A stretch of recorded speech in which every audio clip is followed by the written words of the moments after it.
Hello guys, this is Venkatesh Mithya. Welcome to 251st video.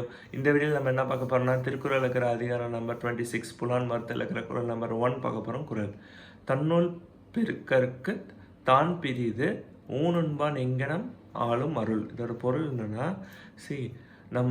நம்மளோட உடம்ப மென்மேலும் வளர்ப்பதற்காகவும் நம்ம வளர்ச்சி அடைவதற்காகவும் மேன்மனை அடைவதற்காகவும் பிற உயிரை கொன்று அதை சாப்பிட்றது எந்த விதத்தில் நியாயம், அப்படி சாப்பிட்டா அந்த உடம்புல எப்படி அருள் வரும் அப்படின்னு திருவள்ளுவர் சொல்கிறார். அவரை எப்படி சொல்கிறாருன்னா, அருள்ங்கிறது பியூர் ஃபார்ம். ஓகே, அந்த பியூரிட்டி இந்த மாதிரி நம்ம இன்னொரு உயிரை சாப்பிடும்போது கிடைக்காதுன்னு சொல்கிறாரு.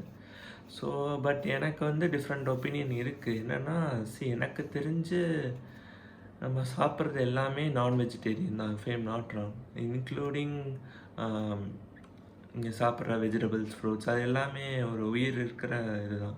சாப்பிடும்போது அது உயிர் போயிட்டு தான், உயிர் எடுத்துட்டு தான் நம்ம சாப்பிட்றோம். Okay, so I think I am having different of opinion. Anyway, நான் திருக்குறளோட இது சொல்லிட்டேன். அவங்க நான்வெஜ்ஜை சாப்பிடக்கூடாதுங்கிறது சொல்கிறாரு. ஸோ நான்வெஜ் சாப்பிட்டா எப்படி அந்த உடம்புல பியூரிட்டி இருக்கும், ஒரு பியூரே இல்லாத சோலாக இருக்கும்னு திருவள்ளுவர் சொல்கிறார். நன்றி.